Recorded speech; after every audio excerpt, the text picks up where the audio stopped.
ABC 22 News.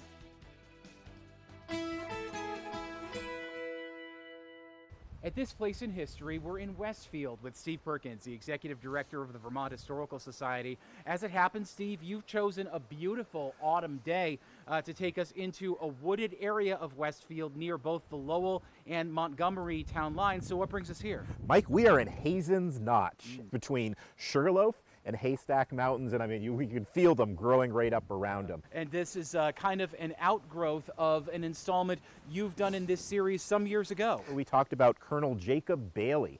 He was going to build a road from Newbury to Canada for an invasion of Canada.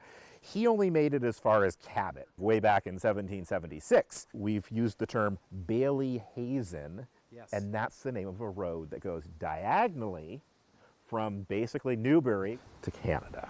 Did the road ever get to Canada? No. Yeah. How far did the road go? Yeah. Right here, the Notch. You know, why Bayley-Hazen? They knew each other, but they didn't really work together. So Jacob Bailey built that first section, abandoned it.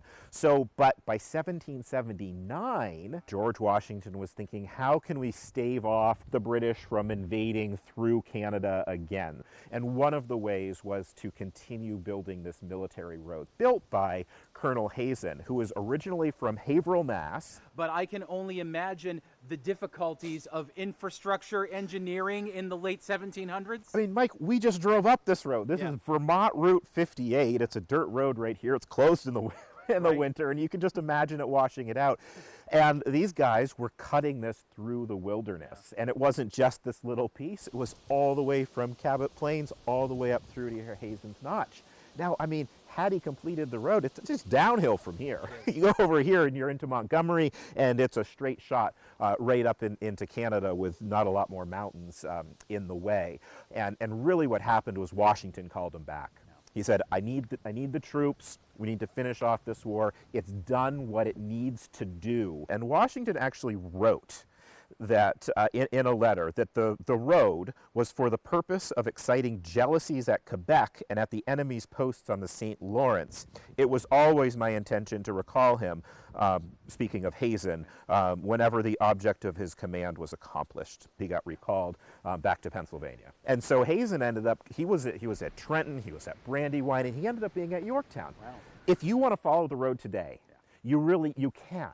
So large portions of the road are local routes, state routes, whatnot. And in the 1950s, a lot of work was done around American history and kind of commemorating it. And some cartographers really took this to hand, and they did a very, very detailed map of the road. I have an atlas copy here, so we have them at the Vermont Historical Society. You can find them in other libraries, but it really is a town by town. So you could hike it, you could drive it. If you have a four-wheel drive vehicle, you could probably do the whole thing. But it's a lot of fun. It's got little stops along, in every town, so you could learn about stops along the road. Stop by the Historical Society, check out this atlas, make a few photocopies, and get on the road and check it out. A military road that didn't need to be completed to serve its intended purpose at this place in history. Local news that matters.